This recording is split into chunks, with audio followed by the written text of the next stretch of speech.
Vicky pros கோச்சர prediction தோழத்தோழிகளுக்கு அன்பு வணக்கங்கள்.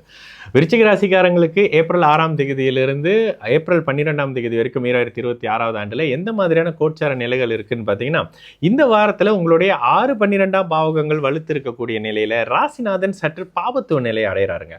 குறிப்பாக நீச்சம் பெற்ற புதனோடு சேரக்கூடிய தன்மைகள் புதன்கிழமைக்கு பிறகு வருது அப்படின்றதுனால இந்த வாரத்தில் குழந்தைகளுடைய ஆரோக்கியம், குழந்தைகளால் ஏதாவது ஒரு மனச்சங்கடங்கள், குழந்தைகளுடைய விபத்து விஷயங்கள் மாதிரியான 5ஆம் பாவகத்தினுடைய ஒரு மாதிரியான நெருடலான அமைப்பு இருக்கும். ஐயோ, புதன் நீச்சமானாலும் அவர் 11ஆம் பாவகத்தை தானங்க தொடர்பு கொள்றாரு அப்படின்னு கேட்டீங்கன்னா, அவரு 11க்கு கேந்திரத்திலையும் 8க்கு கேந்திரத்திலையும் நீச்சம் அடைஞ்சிருக்கிறாரு. அப்போ 2 வீட்டு பலனையும் முதல்ல செய்யணுன்ற தன்மைகள்ல சுபத்துவமா இருந்தா லாப வீட்டு பலனையும், பாபத்துவமாக இருந்தா 8ஆம் இடத்து பலனையும் செய்வார். அப்ப என்ன? குழந்தைகளால கடன், குழந்தைகளுக்காக கடன், குழந்தைகளால வம்பு வழக்கு, குழந்தைகளுக்காக வம்பு வழக்கு, இந்த மாதிரியான தன்மைகள் சற்று இருக்கக்கூடிய அமைப்பு. சிலருக்கு தேவையில்லாத பணத்தை எடுத்து தேவையில்லாத விஷயங்களுக்கு செலவு பண்ணக்கூடிய அமைப்புகள்ன்ற மாதிரியான 5ஆம் பாவகத்தினுடைய தாக்க அமைப்புகள் இருக்கிறது தாங்க சற்று சரியாக இல்லாத நிலைமை.